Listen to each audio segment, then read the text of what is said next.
Hi, herbal pharmacy students. It's spring. It's March 26th. I'm out. You have a scavenger hunt that I have for you. It's an optional scavenger hunt, but I wanted to get out and have you look at it. And so I was just going to introduce you to some of the plants that you might be looking for on the scavenger hunt. And I'm at Theodore Wirth Park here outside of Eloise Butler. There's lots of plants and lots of trees. This is the little wetland area, and a lot of the plants that I have on your scavenger hunt are for wetlands. And one of the ones that we are looking for is willow, and this is pussy willow. Looks like they were cutting down some things, and so pussy willows, of course, you can bring them home and put them in a vase as a first sign of spring.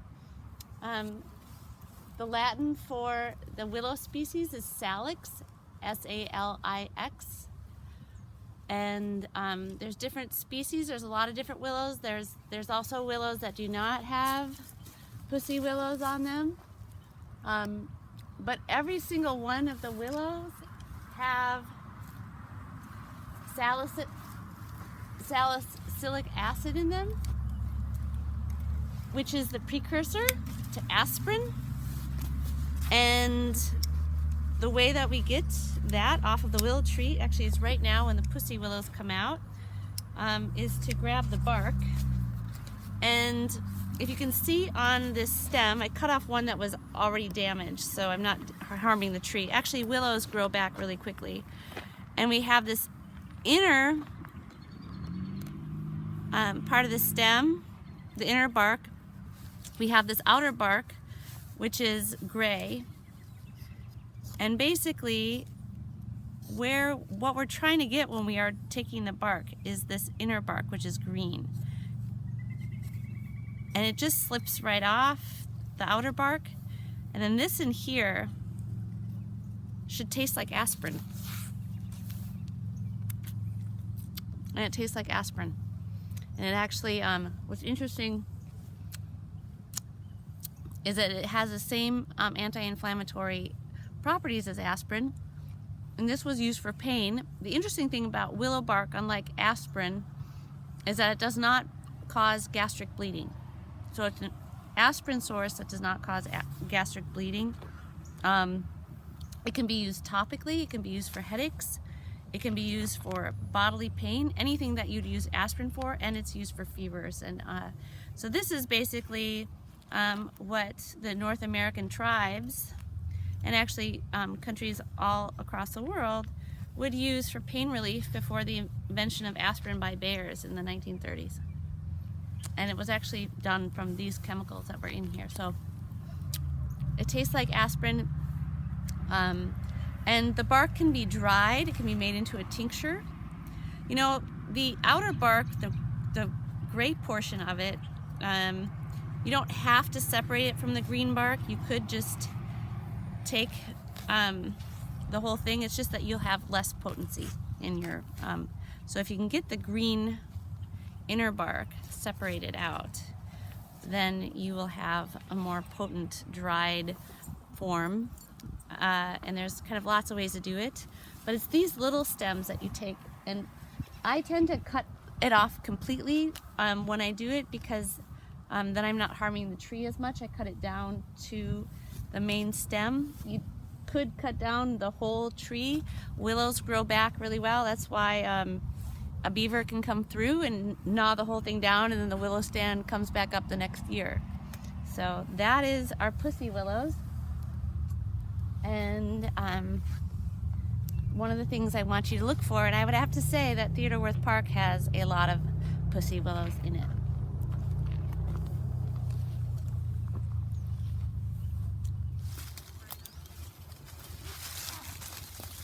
So now we have another one that was on your list, and this one doesn't have too many berries on it, but we have this crampbark berries. And crampbark is a viburnum species. This is Viburnum trilobum americanum, and these little berries are left on the tree because birds they probably have been eating some of them, but birds don't really like them because they smell. Actually, I was out on the scavenger hunt with my son this morning and he said it smells like poop. But they actually smell and taste, I feel, like cat pee because they have valerianic acid in them. So this is cramp bark, which contains valerianic acid. These berries are used actually all in Europe, the European species, which is viburnum. Gosh, now I forgot it's the trilobum, but it's another species. But anyway, so these berries are collected even at this time of year because they're just stay potent, and made into a jam or jelly for coughs because they're antispasmodic. And they are edible. My son Jasper said they weren't edible, but they're totally edible and they taste awful. And you should taste it because it's awful. But if you had a cough spasm in the middle of the woods, you could chew on this, and it would help you. And it's awful. But very tart. But they do make a jelly with these in Ireland and other places throughout Europe for coughs. So cramp bark. Let me just get my little pruner. Cramp bark. It's the bark that's used. It's harvested now when at this time of year. You kind of want bark that looks a little prettier and a little softer. This is kind of rough. But for barking this one, it's for menstrual cramps. It's also for afterbirth pains. It's for coughing. It is for leg spasms and muscle spasms. You can put it on topically. It has the same chemicals in it as valerian. And when I'm looking at a tree, you know, you don't want to go home and come out with a dead branch where you have no bark. So if there is nothing green on there, you have a dead branch. Not going to help you. So you want to look for branches. Now this is a box elder that's growing in it, so you want to know a little bit about your identification because you don't want to harvest a box elder because that also won't do anything for you. So you want to grab the actual cramp bark. There's a lot of dead stuff on this particular tree. So you want to find something that's alive. This one's dead. You want to find the live stuff by finding stuff that has buds on it. You harvest small. So this one doesn't have any buds, it's dead. This one does. Oops. And so now we can see that it's green inside.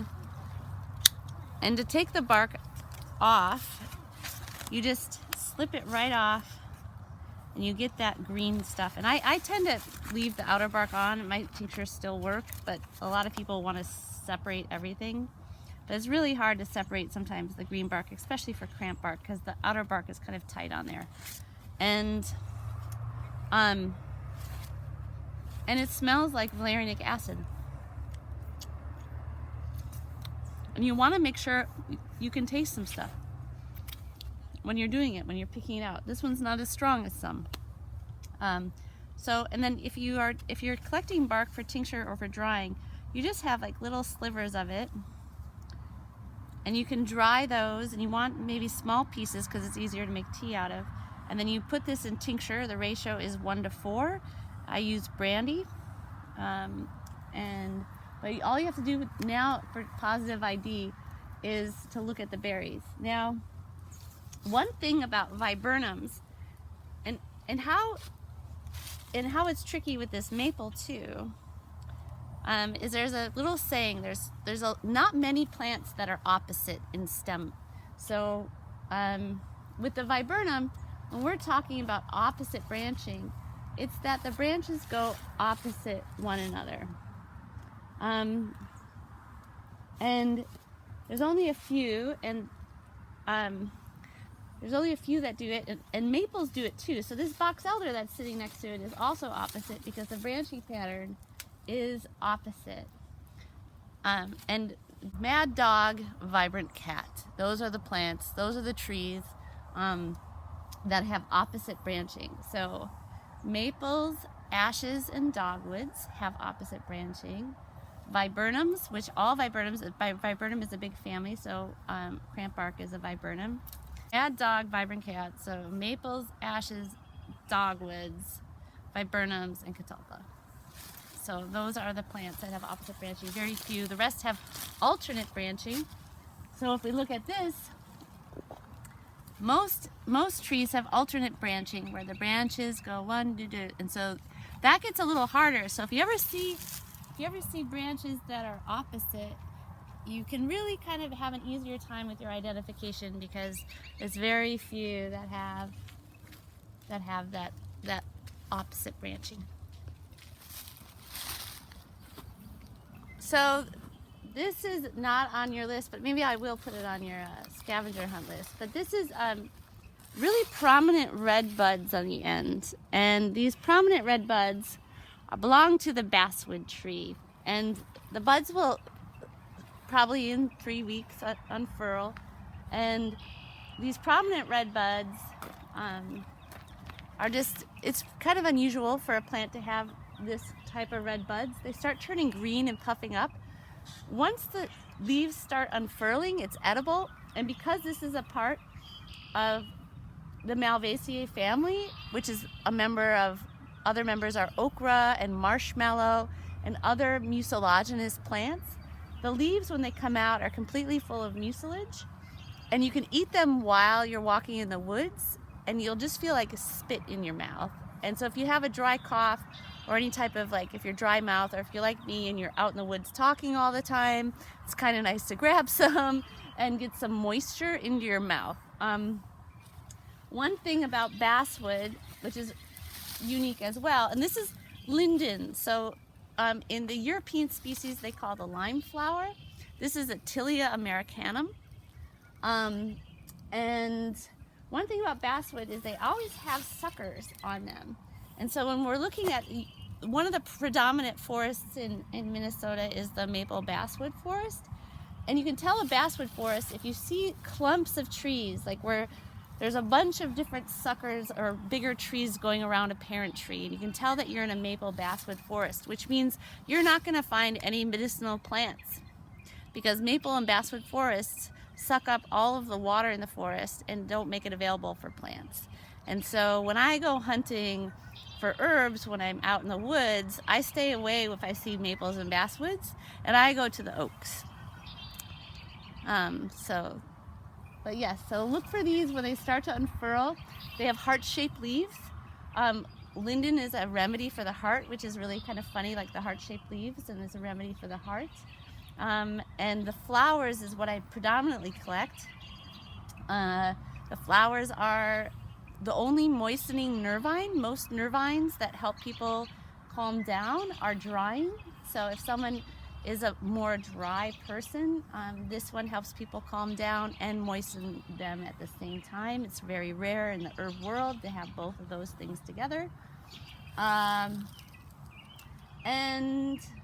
those come out around the 4th of July. You can start seeing the flowers, and the bees love them, and I collect them every year, and it's just kind of a famous tree. It has really unique chemicals. Yeah, all right, we'll do buckthorn.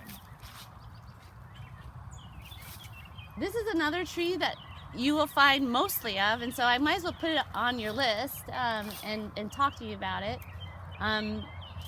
This one actually has opposite branching. It's not on the the thing to remember for opposite branching, but we can see it has opposite branching. This is buckthorn, and you're gonna see a lot of it in the woods. People and especially like all over town in Theodore-Wirth Park are trying to get rid of buckthorn. Buckthorn is actually causes within its roots, it has chemicals that's called alleliopathic chemicals that stop other plants from growing within the root system. So it can basically kind of kill off any plants in the forest. And so in our city we've seen buckthorn take over, and other trees that are good for wildlife and other things disappear because of buckthorn. These berries, originally it was brought here to for fence rows, so because it's a hedge plant and people could cut it, and it escaped. But the berries were used as a purgative throughout the 14th, 15th, and 16th centuries, because if you eat a bunch of these berries, maybe like a handful of them, you will puke and have diarrhea. And they always thought that that was the best way to get rid of illness. And they used to, and you know, as I've said in other classes, my favorite thing is that purging was popular when there was no running water or toilets. And then you would purge your whole family. And if you had 10 children, you would make them all eat the berries once a month to get rid of disease. And you basically didn't have running water or toilets or sanitation. So rather a desperate day, I'm sure. But these berries, the reason they spread so fast, there's a 90% germination on the seeds, and when birds eat them, it purges the birds, and the birds actually might be using the berries not as a food source, but to purge themselves of worms when they eat them. So, because they poop like basically the second they eat them.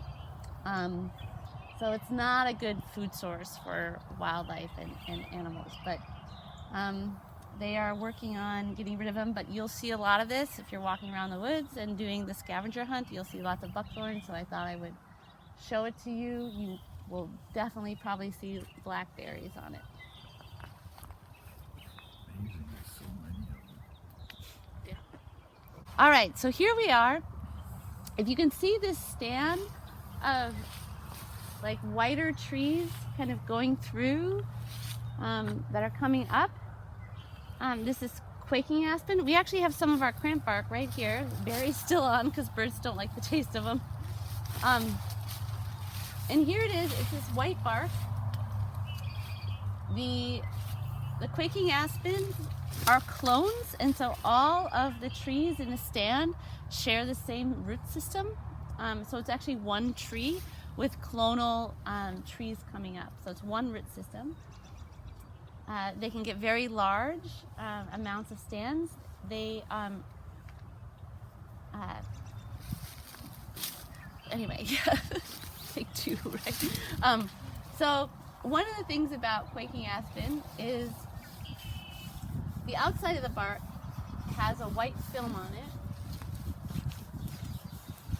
And this can be used as an emergency sunscreen. So if you're stuck out in the sun for too long, or you it's an emergency, you can actually just put it and guard your face. It's the same. The white powder is used by the tree as sunscreen because they often grow in really sunny stands, and you can rub it all over it, and it's one of the better emergency sunscreens, and we can often find quaking aspen. The tree has a lot of associations with the tribes here in Minnesota, Wisconsin, and North American tribes. It was associated with the thunder god, and they were called the children of the thunder god. And there's lots of stories from Nanabuju about escaping from lightning, because Nanabuju would always run to the quaking aspen tree because they do not get hit by lightning. So those are stories, but you can probably trust it that if you are in a lightning storm, you can run by a quaking aspen and probably never get hit by lightning. The bark of the tree is the medicine that is used. Right now we have just the buds, but we will have big furry kind of their catechins coming out of here pretty soon, probably in the next week or so. And it starts out really fuzzy. They kind of explode. And my daughter uses them as boas for fairies because they're so beautiful and fuzzy. It looks like a boa. And the cousin of this, so this is Populus tremuloides, because it has because the leaves shake, and that's why people like to plant them in their yard, because when the wind blows they shake really rapidly. And the other cousins of this is balsam poplar, and cottonwood is another populus that we have plenty of here in Minneapolis and in Minnesota. The buds of these are not as resinous as that of balsam poplar and cottonwood. Those ones we actually harvest the buds because we want the resin, and so people make salves that are antifungal or antimicrobial from those. But the quaking aspen does not have that resinous salve. The bark of the quaking aspen is used, not the buds. We want to look for a live, well, maybe a bigger one. I actually got one here, a live branch, and make sure that there's buds on it. You don't want a dead branch. So, you know, if it doesn't have buds on it, it's probably dead. But you kind of want to look. So, you know, obviously this one's dead. So you want to have, when you cut the branch, you want to have that green color, not a brown color. Don't bring home the green color. And the bark of quaking aspen is one of our extreme bitters. So my face will probably show you the bitter face. And it's extremely, extremely bitter.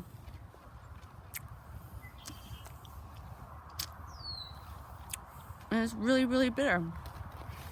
And the longer you leave it in the mouth, the more bitter it will be. But taste it. And one of the things that instantly happens with this is that, you know, the bark is for chills, the bark is for fevers, the bark is for just anyone that's shaking.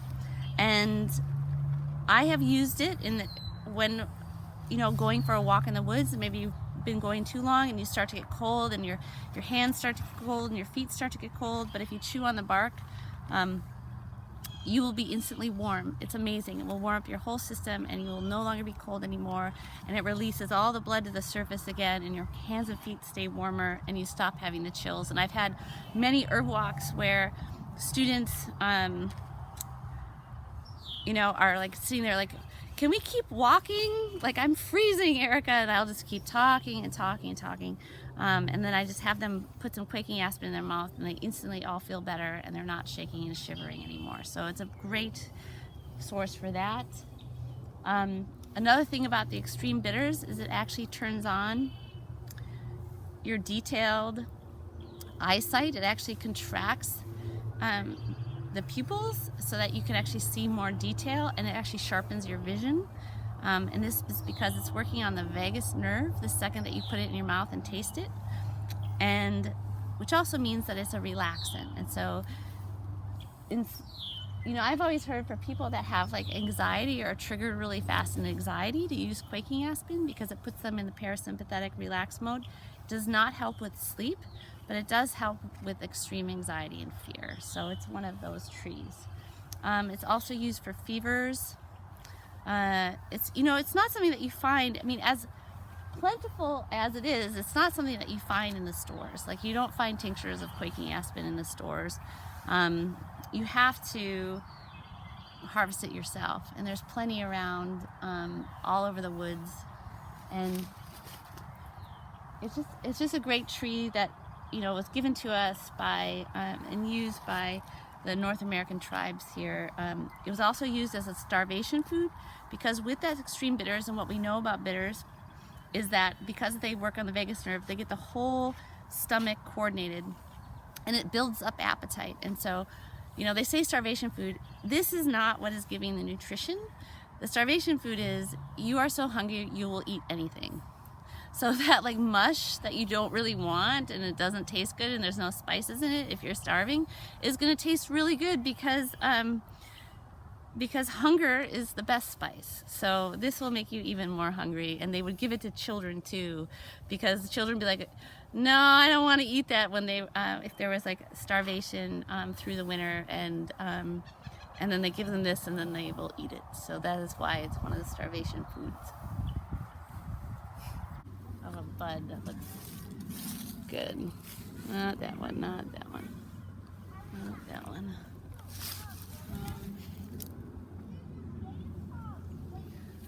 It's the monkey face leaf scar. Is there one that looks like a monkey face? Like this one is kind of good. They call it, which one? Let's see. I'm right on the end. Let's see it. Oh yeah. So this is another one on your list. This is black walnut, Juglans nigra.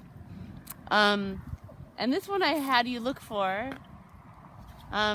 because this is what they call, because in case you want a smiley face to look at you when you're out in the woods, and there's another one here. This is a leaf scar, and they call this the monkey face leaf scar. And so it's right above the bud for the new leaf. These are pinnately compound leaves, so this was actually the stem of the compound leaf, but they call it the monkey face leaf scar. And black walnuts grow in low bottomlands. This bark is purgative and was used as a dewormer, so it will get the whole system going. It's also highly antifungal. The bark is, and it's often the green hull that you see for black walnut. It has like a green ball and it falls to the ground and rolls because the roots have chemicals that kill off other plants with them. And so it actually has a seed that drops and rolls because it actually, the mother plant refuses to have its babies next to it. So it's kind of a good plan with it. But black walnut hull is actually more antifungal than the bark, but this could actually, it's considered a vermifuge and will get rid of worms.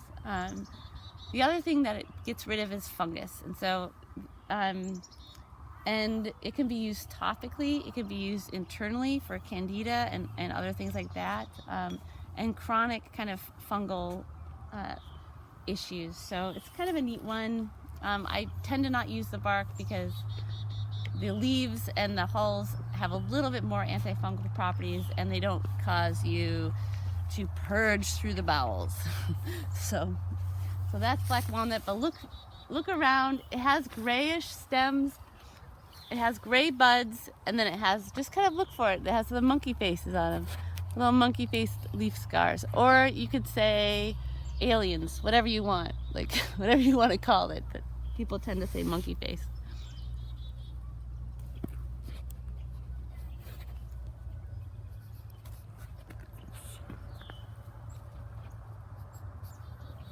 I guess I could have shown it. Yeah. Alrighty, so the sun is shining, so maybe I have to cut this one down and just bring it over because you can't really film into the sun. Well, actually, I can get around. Too late. So here is the other one on your list, and it has thorns on it with little red buds in it.